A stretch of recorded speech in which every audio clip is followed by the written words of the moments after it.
Dalam kasus yang kita bahas, terdapat seorang anak yang berusia 9 tahun yang mengalami gangguan kecemasan dan penurunan motivasi belajar. Dari hasil identifikasi kami, dapat kita ketahui bahwa orang tua menerapkan pola asuh otoriter, yaitu pola yang ditandai oleh kontrol yang ketat, banyak perintah, minim dialog, serta penggunaan hukuman fisik sebagai alat disiplin. Menurut Diana Bumrine, pola asuh otoriter biasanya ditandai oleh ekspektasi yang tinggi tanpa kehangatan emosional. Anak yang diasuh dengan pola ini sering merasa tertekan, takut membuat kesalahan, dan mengalami kesulitan dalam mengekspresikan diri. Hal ini sesuai dengan kondisi anak dalam kasus ini. Anaknya menjadi tertutup, sulit bergaul, dan mengalami kecemasan berlebih.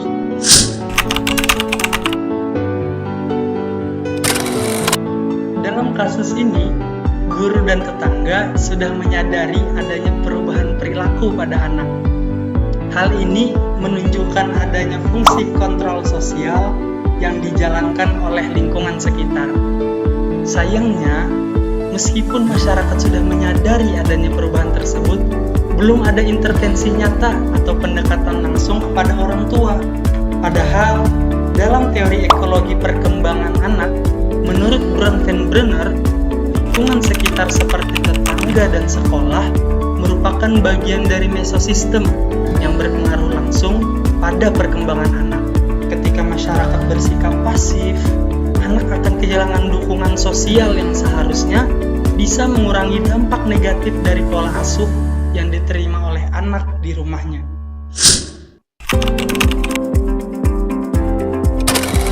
Berdasarkan teori perkembangan moral menurut Piaget, anak usia 9 tahun sedang berada dalam tahap perkembangan konvensional, di mana pemahaman benar dan salah sangat dipengaruhi oleh hubungan sosial dan penerimaan dari orang lain. Dalam situasi seperti ini, jika anak terus mendapatkan hukuman dan tekanan, ia tidak akan belajar memahami moral secara rasional, melainkan karena hanya rasa takut dihukum. Dari sudut pandang psikologi Islam, Rasulullah SAW telah memberikan teladan bagaimana memperlakukan anak dengan kasih sayang. Dalam sebuah hadis riwayat Abu Dawud, Rasulullah bersabda, "Barang siapa tidak menyayangi, maka ia tidak akan disayangi." Ini menjadi dasar bahwa kekerasan fisik bukanlah bentuk kasih sayang, apalagi pendidikan yang sehat. Pendekatan pendidikan anak dalam Islam adalah tarbiyah ruhaniyah dan pendidikan akhlak yang menekankan dialog, keteladanan, dan kasih sayang, bukan kekerasan fisik, apalagi ancaman.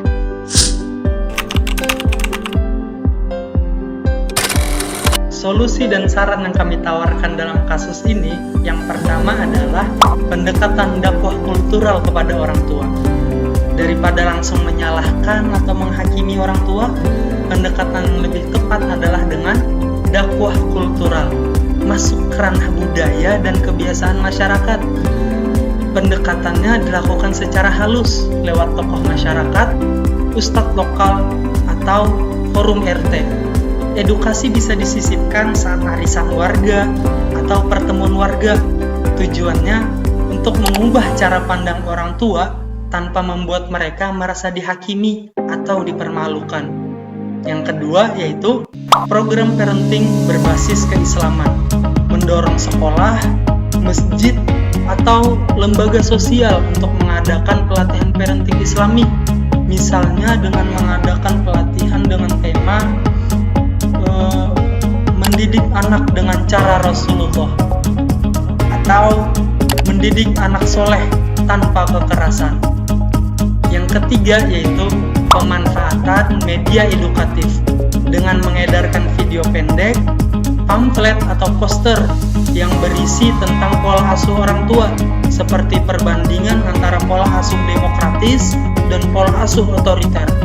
Kemudian, poster tersebut bisa ditempel di posyandu, ditempel di sekolah, atau disebar ke grup WhatsApp warga.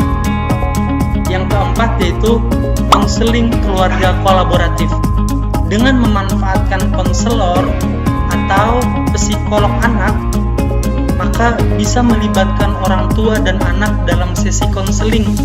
Fokusnya bukan menyalahkan orang tua, tapi membangun komunikasi dua arah dan menciptakan pola relasi yang sehat.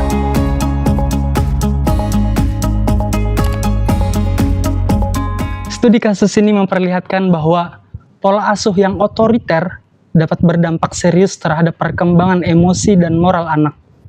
Dalam situasi seperti ini, pendekatan yang diperlukan bukanlah pendekatan yang konfrontatif, melainkan edukatif dan kultural.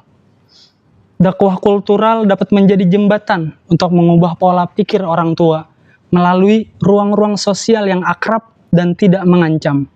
Sebagaimana yang dikatakan oleh Ali bin Abi Thalib, didiklah anakmu sesuai zamannya, karena mereka hidup bukan di zamanmu. Dari sini, kita bisa mengetahui bahwa mendidik anak membutuhkan pemahaman, bukan paksaan. Kelembutan, bukan kekerasan. Something bad about to happen to me. I don't know.